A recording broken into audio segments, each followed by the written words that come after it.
Dönüşen kaynaklama ekosisteminde inovasyon ve fırsatlar. Evet, moderatörümüz Sayın Ömer İsvan, Servotel kurucu ve başkanı. Evet, yavaş yavaş geliyorlar kendileri. Bir ufak basket kazası geçirdiğinizi duyduk efendim. Geçmişler olsun. Evet. Ama yıkılmadık, ayaktayız. Çok maalesef. As usual. Ve panelistlerimiz de ard arda geliyorlar. Kimler beraber bizlerle?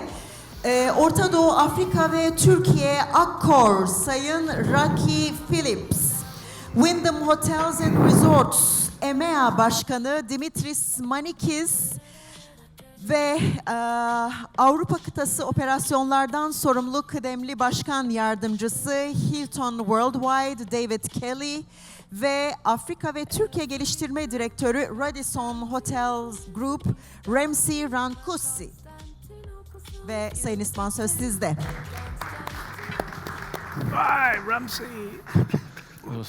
Herkese hoş geldiniz. Welcome. We'll carry out this panel in English. And I'd like to welcome all the panelists. They came from different parts of the world. And nice to have you with us. So today's topic is innovation in hospitality, how hospitality landscape is changing. But with our valuable panelists, we're just going to go and cover what the latest trends are, either specific to their regions and brands, or what we see in general in travel and tourism and how it pertains to hotels, resorts, and various segments in there. But before we kick off, I'd like everybody to introduce themselves quickly, both themselves and their companies, and then we'll kick off. Thank you. Good afternoon, everyone. Thank you, Ömer. I'm Raki Phillips. I'm the regional president of Middle East, Africa, and Turkey with Accor Hotels. And it's such a pleasure to be in this beautiful city of Istanbul. Thank you, David.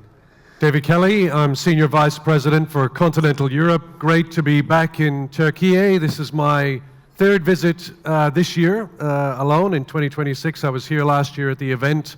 Really proud to be back. I look after Continental Europe for Hilton. Thank you. All right. Hello Ramsey. everyone, merhaba. I'm Ramsey Rankusi. I'm the Regional Chief Development Officer for Radisson, which includes obviously Africa and Turkey and a bit of Asia. Hello everyone, my name is Dimitris and I'm the President for Europe, Middle East, Eurasia and Africa for Wyndham Hotels&Resorts. And I'm the only guy who comes to Istanbul every month and goes back with no hair. In that case, I'm going to start with you because there's only one question that I want everybody to answer, and then we'll be a little bit more specific or be more of an interactive conversation. Appetite. In terms of development appetite, I mean, answer it in both ways, either with your operator and brand hat, and also what you see in terms of the investor hat, regions, segments, and how that translates to Turkey. Look, first of all, I would like to thank everybody in the room because Turkey has been extremely nice to us. We have 130 hotels open and operational. We have a great pipeline. We have some really great brands. So yeah, thank you very much for your trust to start with. So you've been extremely nice to us. In terms of what I see in my region, I see the mid-scale and the resort segments actually still having a lot of momentum. Obviously, the resorts, thinking about the Med, the resorts are a place where everybody's growing quite faster than any other segment at the moment. But I do believe, despite the spike of luxury and despite, again, the big conversation about luxury is 15% of the world, or 20%. We are more interested as Wyndham or the rest 80%. So we are very much into the mid-scale, upper upscale, and we are going into luxury in some spaces, but not to the extent that, for example, Accor does. I'll get back to that later. Yeah. Those brands. In terms of regions, Turkey, I believe, has enormous potential still. We heard this morning the number of unbranded hotels in the country, so enormous potential. CIS, what is interesting with Turkey is how Turkey is actually influencing growth in other parts of the world. So, for example, we went into the CIS region about 7 years ago, and we are growing very fast. We're number 1 in Georgia, number 2 in Uzbekistan, Kazakhstan, Kyrgyzstan, and a lot of that because of our Turkish presence. Because there are so many Turkish developers. Investors and developers. 100%. Right. Yeah. Developments, construction companies. And because we have a great presence here, they actually know our brand, so they choose our brand when they look at the CIS region. Okay. So thinking about Turkey is not just about how you develop in the country, but the domino bigger effect, influence. the domino effect and the influence. Yeah, the 100%. influence sphere. Ramsey, how about your, what you see in terms of your appetite and investors' appetite in terms of geography and segment? Look, I mean, eventually, I think for us, the priority has always been kind of to be the first entry into new markets, right? So Africa has always led that. And I think if I take the entire global continent for us, Asia is probably where we lack the most, right? So I think if we take Asia Pacific for us, probably 10 years behind. So I think that's something where we're trying to really reinforce that. So I think we're capturing Asia because of our shareholder being Xinjiang today. And I think that's probably where you see most of the scale of Radisson. Of the consolidation in Europe, where we've re-elevated some of our brands from obviously Radisson Collection all the way down, Radisson Blue, Radisson, and the others.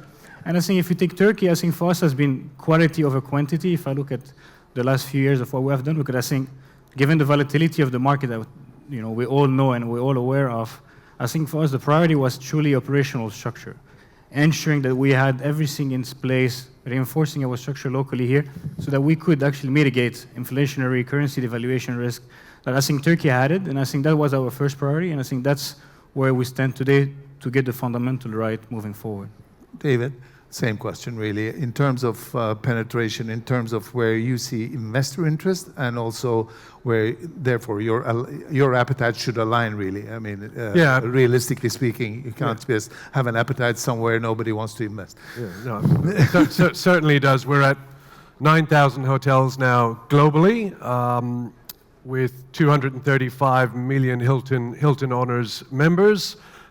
Huge growth across the Asia-Pacific region. Obviously, China, where I worked for a number of years, we've just surpassed 1,000 hotels there, supply and pipeline. Very strong growth in Middle East and Africa. And then if I come into continental Europe, strong growth again in the Mediterranean and resorts, and then specifically in Turkey. Today we're 137 hotels, supply and pipeline across Turkey. We will open 15 hotels this year. We've signed 18 deals in the last 12 months. And this week alone, we signed 5 deals with a Hilton down in Antalya. And that's across, those 5 deals are across 4 of our brands, but we're now operating 11 brands across Turkey. So we see it as a fundamental and strategic place to be. And to put that into perspective, for Hilton, it's the fastest growing region in continental Europe, and it is the 6th largest region that we have globally. So it gives you some sense about how important Turkey is to our long-term strategic focus. Raki, yeah. Well, welcome to Accor, welcome to Turkey. Thank you so much. And don't laugh at my name. Don't laugh at my name because I am the official drink of Turkey. Yes. So Accor, I've been on the job 3 months right now and absolutely loving it. As a global brand, we have 5,700 hotels globally and over 850,000 keys. But the growth of Accor is very impressive. Obviously, as a European company, that is where our largest footprint is. But Accor grew internationally in South America and in the Pacific originally, and then evolved through there. But I'm very blessed to say that in my region, the Middle East, Africa, and Turkey, that is where I feel the fastest growth is globally. Asia obviously plays a really, really important factor, but when you look at the growth that's coming out of the Middle East, especially the UAE, Egypt, KSA, we are the largest operator in the holy cities. So in Mecca and Medina, we have over 15,000 keys there. Our growth is absolutely tremendous. And then Turkey for us, where we currently have 80 hotels, 24 hotels in the pipeline, and we continue to grow. It's quite exciting, the regions that we have. Africa, same thing. In sub-Saharan Africa, we are just scratching the surface on the hotels that we have, and we expect that there will be significant growth in the future. Right. I would start with you. In Antalya and the Turkish Riviera, Antalya Airport catchment area and the Turkish Riviera is one of the top tourism destinations in Europe, if not the world. And it is largely unbranded and a very serious supply with very credible supply, very credible product, but unbranded. There is some sort of a legacy of that to say that, you know, international operators are not going to add too much value because this is a tour operator driven market and all you do is sign a contract with a tour operator and then what type of thing. I think the perception is shifting, but what can you say to move the perception faster in terms of putting the added value argument in terms of distribution power or brand power? Where do we stand? So, Ömer, I think we had a discussion earlier about Antalya and the drive for Antalya many years ago to really turn it into a tourism destination. As you rightfully said, it is driven by the independent brands, the local brands that will never leave Turkey or expand from there. What we can offer as Accor is we have some phenomenal conversion brands that we are introducing in the market. Greet, for example, is a brand that has found tremendous success outside of this region, but it is a conversion brand that we're bringing in. Also, another brand is Handwritten Collection, and that is a brand that could also fit perfectly with a lot of those international brands. So if you're an independent hotel owner, what do you look for? You look for an appreciation of your existing asset. And the way to do it is to be able to make sure that you have an international operator like Accor that can help drive a significant amount of value into the business. We have 100 million... Where is that value is the question. I'll tell you. We have 100 million loyalty members that travel globally. Significant amount of them travel into leisure. Leisure. We have had a philosophy over the last few years to look at the conversions that we can do from B2B model, so your tour operator business, and to be able to drive a B2C customer. Roughly around 20 to 30% of those customers are coming from our loyalty experience and our B2C channels. That means you're getting a higher yielding customer, you're paying less in commissions, and you're driving a variety of businesses. Our globally negotiated rates that we have with the OTAs also helps ensure that that money goes straight to the bottom line with our consumers. So the key component, you think, is change of the sales mix? So in other words, drive more FIT, drive more through OTAs, through channels? Absolutely. And the great thing about that is we've seen that success across multiple markets that are leisure-driven markets. Egypt is a market where we've been able to see the shift from the B2B tour operator traditional business to more of the B2C and the upswing that you're seeing that. The UAE, some of our markets like Ras Al Khaimah and Dubai that have had that business shift, and we're seeing it also in Turkey. And interesting. In terms of the investment appetite, when we look around the world, 10 years ago, if we walked into an institutional and talk about the resort, they would already start going to lunch. And resort or leisure was somewhat of a no-no word for the institutional investment grade thinking. Whatever changed, well, right now they're chasing us to see if there's resorts. So there's a big shift in the perception and in investment appetite from 365-day assured metropolitan city, gateway, hub type of urban to resort. Now, that means we're going to get more investment into Turkey. And part of that is going to go to the already established strip. But I want you to take, David, another angle to see what brands can actually do to leverage that investment versus what we got used to in terms of signing deals with operators. I mean, hotel operators, sorry, tour operators. Tour operators. Yep.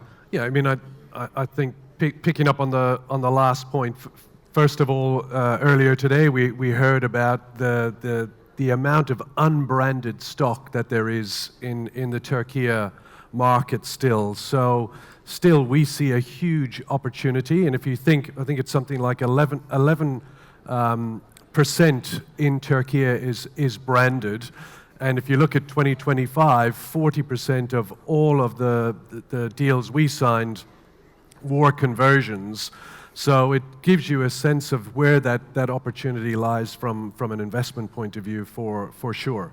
And as I said, at 137 hotels now, supply and pipeline, and taking that Hilton Honors piece that we have at 235 million members globally, that drives about 60% of our occupancy across all of our... You think that would happen in a resort scenario? Yeah, because what happens, the great thing about Hilton Honors is you obviously, if you're in the United States or you're traveling on business in London or New York or right across the globe, you tend to be traveling on corporate business, so you're earning your points. And now what we find in our resort destinations is there's great redemption, but also the power of our brand as an attractor for those Hilton Honors members is tremendous. So we see that as a big opportunity and continued growth from an occupancy. If you think, 60% today, going to 65, going to 70% globally, is something that we see. And our Hilton Honors members will continue to drive the predominant share of occupancy, not only in Turkey, but right across the globe. 60-70% of loyalty members come through what channels typically? Because they obviously also come on their own, or without using the... Predominantly through our digital direct channels. We want through our Hilton Honors app, through the website, we want our Hilton Honors customers to buy through Hilton because it's the cheapest channel for our owners as well. So that is predominantly where they come from. Right. Ramsey, loyalty. It's obvious that you can brag when you have 200 million, or we have 150 million, of which X million is in Europe or US, etc., etc. Loyalty as a concept, what do you see in your group and in your competitors, basically? What role does it really play in terms of the decision making? Just a small anecdote. One of the very popular and very important basketball coaches, Obradovic, recently resigned. And we thought, he had a problem with the club or what? It was no. He said, I can't coach this generation. He says, this generation is not loyal. This generation is not focused on their career enough.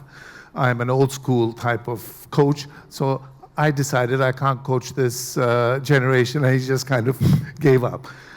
Just trying to see whether the generation shift is also playing a game in the loyalty world. Sure. Look, I think the fundamental of hotels' choices for any consumer is still the same: location, location, location, regardless, right? Being the investors or being the consumer itself. I think in loyalty, there's two things. There is the implied loyalty that a brand provides safety, security, standards, and consistency. And I think regardless that it comes through your channel or even through your own reward system, even if I book on Booking.com or any of one you do, you will still select a brand, and that's still implied brand loyalty, right? And I think that's where all of us, we usually have system contribution that takes this implied loyalty as one. Now, in terms of what our loyalty system is, certainly not the one of my peers, but I think we're scaling, and I think because of the partnership with Jinjiang, I think we see a better leverage on our side in China. But I think what really matters when you look at loyalty, especially you on the consulting side, and for you owners, is to ask the question: is it first timers or is it repeating? Because a lot of those loyalty programs are actually first timers that just get registered at check-in. The reality is that at that moment they become a member. You mean? But they're never coming back. So is it really truly 100 million, or is it actually truly probably 20 million that actually come back? Active percentage is pretty low. So, so I mean, not a sales pitch. That's why I say quality over quantity. But no, joke aside, I say, look, I think what we see in terms of brands from the younger generation, if I can say that on my behalf, I think, look, there is certainly motto and value that we see behind the chain and behind the brand, and I think that's one of it. But I think it's truly, yes, you pick up because of cost, you pick up because of location, and you pick up of probably more, and I'm probably less exposed to that, but what you see online, social media, the pictures, whatever the influencers So want. what And I you're think- saying is really in today's social media world actually is much more effective in the new generation's choices And you than have seen it any yourself. particular loyalty. Yeah, and I think this morning His Excellency mentioned himself the amount of money Turkey is actually spending on social media tourism.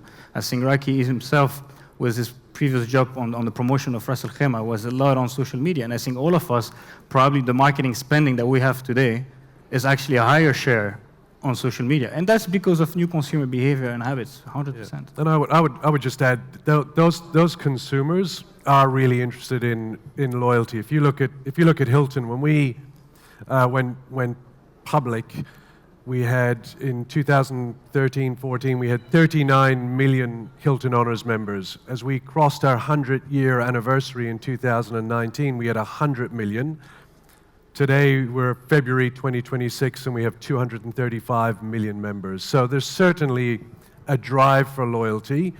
Even with new generations, they do want to be loyal to those brands as well. We're trying to measure the spread between number of loyalty members and active members, and then also whether loyalty membership equals loyalty.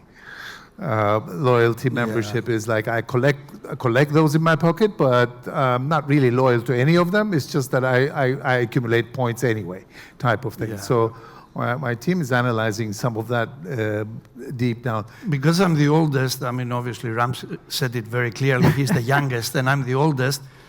What You're they're the gonna wisest, they're the going to wisest. write on my grave is the guy who had a lot of points but not enough time to spend them. So that's the world we all live in, right? We all accumulating points of various sorts in our lives. So the question is, are we going to have enough time to spend them? That's the big question that I'm actually contemplating with myself at the moment. I was talking to Raki earlier about that. So, Dimitris, a question for you. Your group is very, very franchise focused or franchise dominated, let's say. In that world, I would be nervous about putting the right management into those franchises. Some of them are owner operated, some of them are white label operated.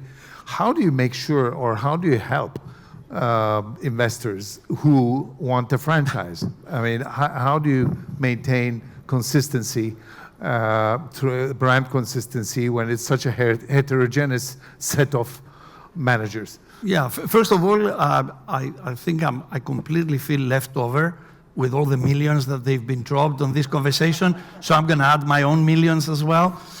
We have 8,800 hotels, and thanks to you, we're going to beat them very soon to the 9,000. So thank you very much. And we've got about 140 million Wyndham Rewards members. And to answer your, so just to be part of the meeting conversation. Okay, you're a big boy. Yeah, just to make sure. Okay. Look, it is difficult. I think the world of franchising has developed dramatically the last few years.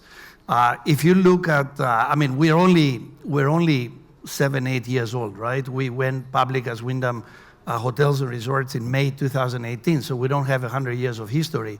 I look like 100 years old, but I don't have 100 years of history. So what we have seen in those 7 years is that more and more of our peers and the people that we work closely in this industry, all the guys that were here, they're going into franchising as well. So it's not a model that is totally up to Wyndham to develop. Everybody's getting No, but into you're just dominant. Bravo, exactly. Second, what has actually really changed is talent.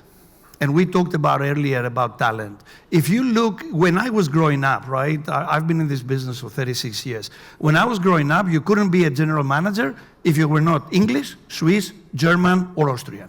That's the world of hospitality 35 years ago. Today, guess what? 50% of the general managers are Turkish, Asians, Indians, and there are not as many Germans, Swiss, or French anymore. Why? Because the world is changing. So talent has actually changed the world of hospitality. What does that mean for us in the franchising world? That talent is now running those hotels. That talent can take over the reins of that hotel and can give us the comfort that we need, that they're going to run it the way that the brand actually not dictates anymore, advises. What is the difference between COVID and today? At least for Wyndham, I don't know for the guys here, our brand standards went from here all the way down here. Because does anybody really care if there is a red or a yellow chair in my room at the Ramada, whatever? They don't really care. As long as you take care of your owners, you have a decent CapEx in place, you have a good team to run it, and you're a good partner to that particular owner. So the world of hospitality is changed, and it's going to change even more as we go along. Because between the 5, 6 biggest hospitality companies, guess what? 200 brands, 200 different propositions, 200 different books, 200 different brand standards.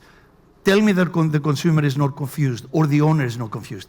Our job, all of us collectively, is take away the confusion, make sure that we are flexible, make sure that we understand their needs, and we don't come back with crazy CapEx requirements, and at the same time support that talent that is going to create the right experience for the owner and the guest.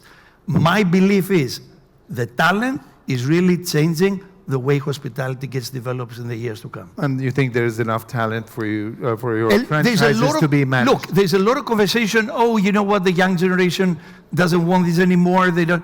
Actually, there is good talent out there. The question is how you give them purpose. Purpose is far more important today than it was ever was. I have 2 girls, and I fully sympathize with social media because they only talk to me through WhatsApp. But give them purpose. Oh, hospitality is not an industry that they want to be in. That's crap. Give them purpose and they will. And I see a lot of young kids being very successful in hospitality. So I don't buy that there is no talent anymore. There is, but give them the right purpose and they will stay. All right. Yeah. Raki, in your group is probably, I mean, again, in the trends, you're reading that it is all about experience and content. It's not really the hardware. It is, people are looking more for experiential travel, particularly on leisure, of course, but across the board. Having a portfolio of lifestyle segment hotels, it looks like you're putting a lot of energy into content. And into F&B, into experience and all that. How does that get institutionalized?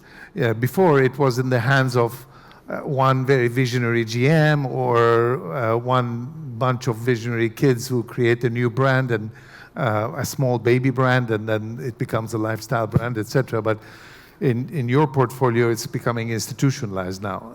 How's that working in terms of institutionalizing and sort of replicating experiences, replicating excitement? So I think it comes down to 2 things. One, the talent. If you hire the right talent and you train them properly on what the DNA of this experience should be, and you customize it based on the different destination that you're at, I think that is a key driver. Who does that, though? Who curates? So, so we have our Peoples and Cultures talent team. They work together. We have an academy that we have at Accor that really trains the next generational part of our leadership. We identify people that are high potential and be able to do that. And we also find out what is the customer looking for. It's great for us to put an asparagus campaign on, but if no one eats asparagus. So I think the whole idea is to be able to curate things that work really, really well, but also to be able to partner with local brands. We have a very robust partnership team that looks for what is relevant in the local community and the local market. So you help the owner in instilling third-party alignments locally, but you're in the seat. If it makes sense, focuses on owners' returns, focuses on the customer experience, and is good for our artists, then that is something that we would definitely be able to work on. So for example, if you take our Grand Mercure brand, right? As Dimitris said, there's 200 brands that just fall in our space. But if you take our Grand Mercure brand, that is a brand that is very much focused on the local community. When you check in, there is a map that is localized to your experience around the area that you're at. So take that DNA and instill it into the trainings that you do, instill it into the conversations that you have with the customers that come in. That allows you to be able to take it to the next level. But you also have to be able to measure the success of the initiatives and the campaigns that you do. And I'm happy to say that in Accor, there's a very, very robust system that really helps you be able to measure the success. We've got the DNA in us to be able to report on the things that we've done, on how things have been progressing, and measure that success to be able to ensure that we have been able to capitalize on the experiences that we've put out. David, another segue in terms of trend is a slightly overused term, sustainability. At some point, our research indicated that within a decade, it's going to be a binary exercise. If you're not sustainable, you're not going to have a customer. So it's not that anybody is going to actually test you in any aspect of sustainability, but somehow from a hearsay, social media, etc., if you're unsustainable, you're not going to make it. We're seeing a bit of an erosion in that it was a little bit overused, and somewhat it's using impetus, not thanks to Trump, but it is using impetus. Where do you see sustainability really play in terms of real value delivery, other than our social consciousness or our investors' social consciousness, operators' social consciousness? We have a duty to the earth beyond that in terms of communication, in terms of customer demand. Yeah. So I think picking up on the previous points around team members and being a great place to work. So for Hilton in Turkey example, we're now for 10 years in a row the best hospitality company to work for in Turkey, and I think hiring local talent is tremendously important to ensure that we have that great place to work. So when you think about sustainability, when you think about how team members look at that, for our team, they want to be working today, and we talk about those generations, they want to be working for a company that does that as a norm, right? So as part of what you do every day for your team members, they want to be part of a great place to work that focuses on their community. And in Turkey, for example, in Istanbul, we do a lot of work with the Down Syndrome Association. We have a lot of great hires that work across our hotels in Istanbul. So that's part of your community promise and what it means to look after your communities that you work in. And then if you move to a customer perspective, that's also what they're interested in, right? They're interested in understanding what are you doing as a company to support your community. And yes, supporting your community, sustainability is just one small part of that. And we do that essentially as a norm now. It is becoming a norm in the industry, right, to be sustainable. But for us, it's much, much greater than that, and it's much more about being part of the local As it becomes community. norm, though, it becomes a little bit less important as a marketing tool. Because, of course you're sustainable. Of course you should be. So, don't tell me you are, because if you are, that means you're a novice type of thing. So it's not something that we use very high in that communication set anymore. That's, I think, because customers are interested in what are you doing within your community, what are you doing to be sustainable.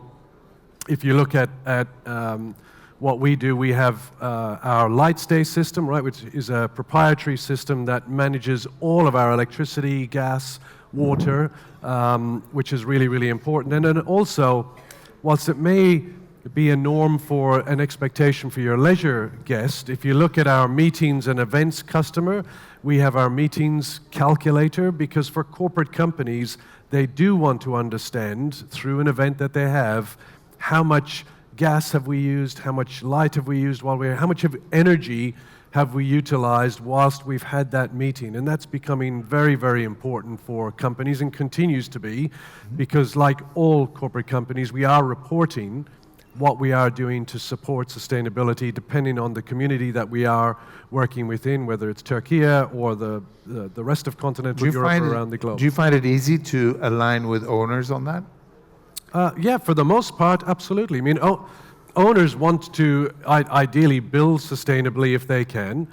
Secondly, the two biggest costs in your business. Number one, payroll. So it's really important to be a great place to work. It's important to foster local talent and have people grow up within the business to ensure that you have great talent managing your business, local talent.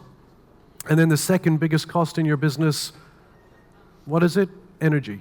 So of course our owners are interested in making sure that we are driving sustainability right across our portfolio. We do the same with winnow and food waste because they are big costs to the business, and you, as an owner, you want to ensure that the brand that you've put on top of your building, 137 in Turkey with Hilton, is that you can rely on us to make sure that we drive a great performance top line for you, but equally that you are supporting, controlling cost measures in my business. And part of controlling that cost is making sure that you're sustainable. Focusing on electricity, gas, water, etc.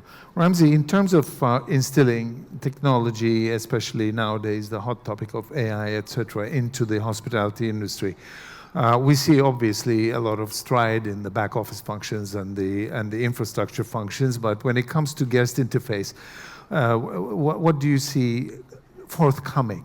I'm not asking for what you have done or what you're doing necessarily, but what's your forecast in terms of infiltration of tech and AI into the hospitality world, particularly on the guest interface?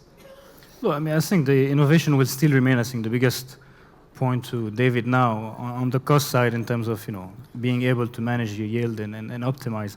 I think on the consumer journey, essentially, I think this morning we had that, is that ease of travel, right? And I think this ability through technology to have seamless integration from your departure point A up to your journey. And I think in the hotel itself, I think it's customization to personalization, having the ability to, have a full integration of also what you like, what you stream, your own Netflix account, and you start seeing this, right? All of us are doing that. Whenever you check in, you have the ability to go into your room and start streaming your own channels. But I think for me, where really technology and automation is probably taking the biggest upside and the biggest improvement is on the P&L. It's truly on the cost line, right? I think that's what David was just mentioning is, and I think, we all agree today that demand in Turkey is only growing, but I think the true elephant in the room today is how do we manage the cost? Because an environment that still remains volatile, still has a lot of inflation pressure and currency devaluation, right?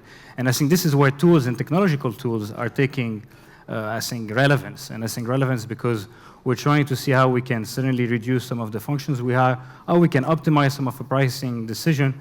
And I think to your point, I think, consumer adapting this journey, but I think us as an industry, we're looking at both customers that we have, and that still remain the owners and investor on one side and the guests on the other side. So I don't think it's going to be a full replacement of all the human interface because that industry is still, as we all say, a human industry. You think we'll still be human? Yeah, and I think we should have, because I think that's what the experience and content we all are defending today. But I certainly believe there are leaner operations that we all are aiming to, and I think COVID has all taught us how to become leaner. I think COVID was a first shock for all of us in industry to actually do business better, and we all learn out of this. And I think now this industrial shift from technology and AI, as we call it, is certainly another shift on how to optimize and do better. So I think it is there, and I think we're all learning as we go. I think from a consumer side, you can see that more and more you're already talking to a chatbot or an AI agent.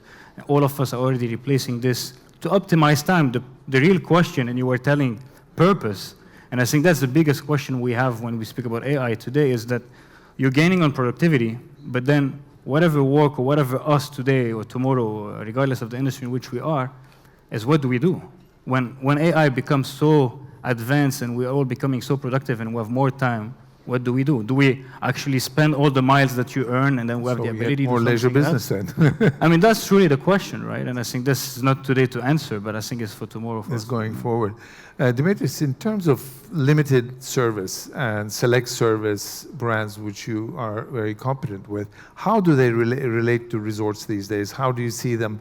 Well, we know them being used in urban gateways, etc., as for leisure purposes, people going there for culture, for shopping, for eating and drinking, etc. And I've seen a lot of retail-focused people selecting these hotels so that they have extra cash to purchase things. And we've seen that too. But how does that really translate into bona fide resort scene? Are you seeing So first of all, I want to congratulate you because it's the first panel that I've been that it took you 35 minutes to mention the word AI. So congratulations. Yeah, I resisted 35 Yes, minutes. yeah. I don't know how you did it, but Yeah. well done. So 35 minutes, you resisted. Second, I'm against the view that premium experiences actually require premium price. You can have an amazing experience at, and I'm going to use a hotel brand, you can have an amazing experience at Zara, and you don't have to pay a premium price. So every time that we talk about experiences, everybody says, oh my God, it's going to cost me a fortune. No, it's not. So premium experience is not premium price. One myth that we need to be clear. Technology is going to fundamentally change the world of hospitality in the next 10 years. I don't know if I'm going to be around. Hopefully I will, to see it. Yeah, hopefully. But it will change. In what extent, though? Humans will be more important than ever before. Because we live in a world that the more technology we implement, the more isolated we are.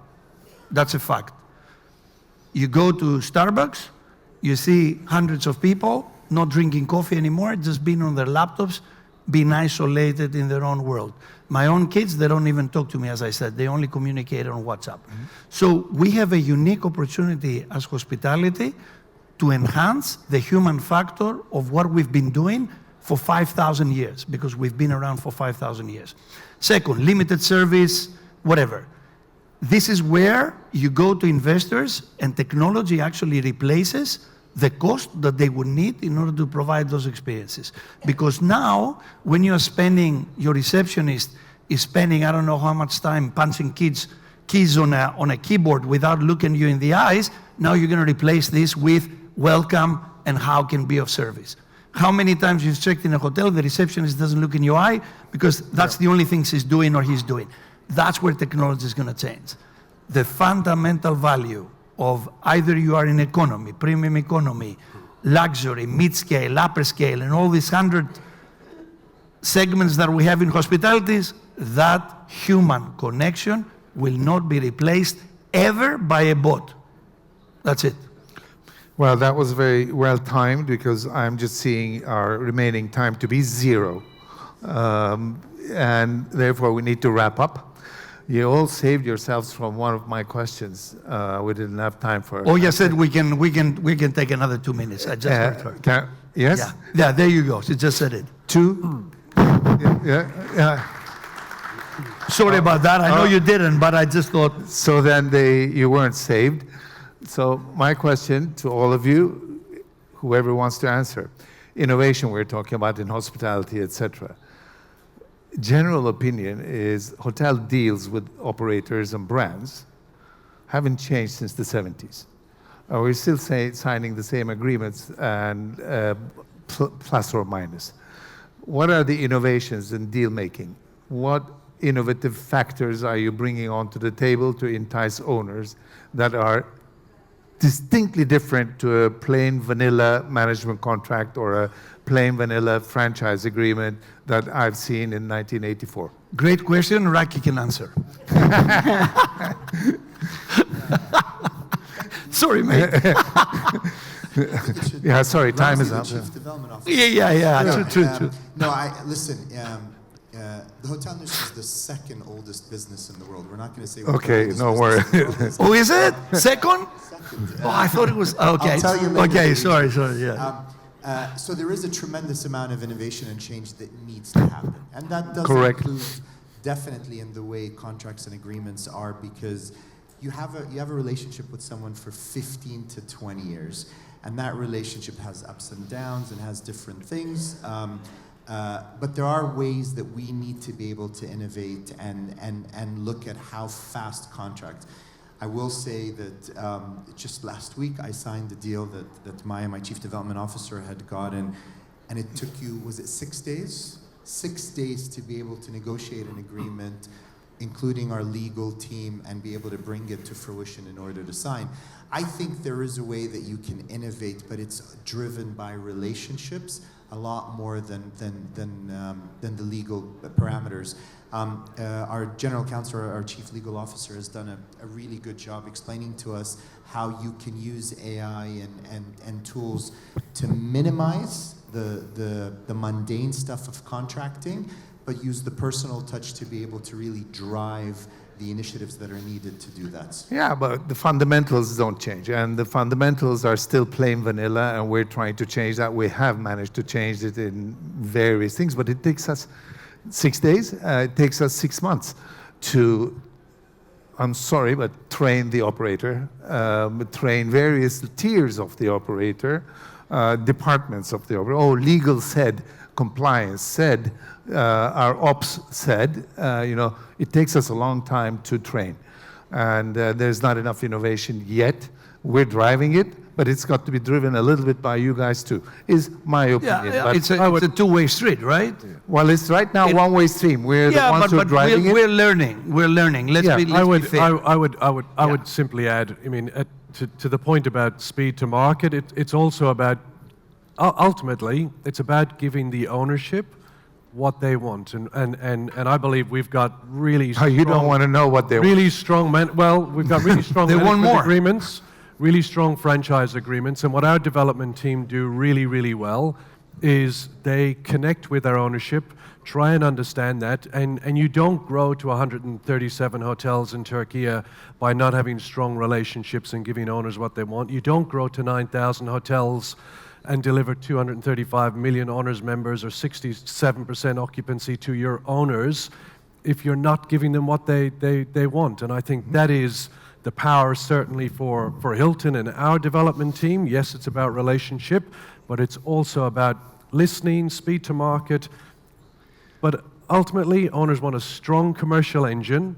They want confidence in the brand that they're going to be able to deliver great occupancy to you from the cheapest channel, and they want you to control the costs the way you should as the operator and deliver great profit. And that's what Hilton's going to do and some every skin day. in the game. So we grew to 8,800 hotels in 130 hotels in Turkey and 125 million Wyndham Rewards members. Sorry, I have to follow your sales pitch. That's all right. There's only one thing, mate. Trust. That's right. The more we get into this business, the more you stand in front of that owner, either being his own money, a fund, a family office, somebody's kids. If you don't build that trust, that 200 pages of contract is completely null and void. And that's what he's done, apparently, from what I heard. In 6 weeks or 6 days, he built that trust, and the people said, you know what? I'm going to put, because there are two things that you would need to be careful what you put, and signature is one of them. So when you get that signature, that means the trust is there. For me, that's the fundamental of our business. Trust is Trust very from the important. consumer, the owner, because every time somebody comes into my hotels, you know what they trust? They trust that they're going to be looked after, they're going to be safe, and they're going to be given a great experience. Yep. So trust is not just owner-operator, it's it's the consumer as well. 360 degree. Thank you very much for your time. By the way, when I said boring, but one of the most creative ones we've done with you guys recently. Thank you for that. Pleasure. It was one of the biggest in the world, so Thank you very much. thank you. And once again, have a good time the rest of the conference, and thank you for your contribution. Thank you, everybody. Thank you. Yeah, the master wants Sizi us to davet stand. ediyoruz. Buyurunuz efendim. Sayın Oya Narin geliyorlar sahnemize ve çok teşekkür ediyoruz. Thank you very much for your participation and for this wonderful panel. Thank you. It was wonderful. It was really great. Starting like this is inspiring, and the Oscar goes to, and the Oscar, and your colleagues of course. Evet, Oya Hanım'a verelim, teker teker plaketleri verelim. Was once New Amsterdam. Why they changed it, I can't say. People just liked it better that way. Sayın Sayın Ömer İsvan'a bu güzel moderasyon için çok teşekkür ediyoruz. Ve teşekkürlerimiz Sayın Phillips, Sayın Manikis, Sayın Kelly ve Sayın Rankusi. Bir de a family picture. Let's get together, please. With a big applause. Yes, please join me for the big applause.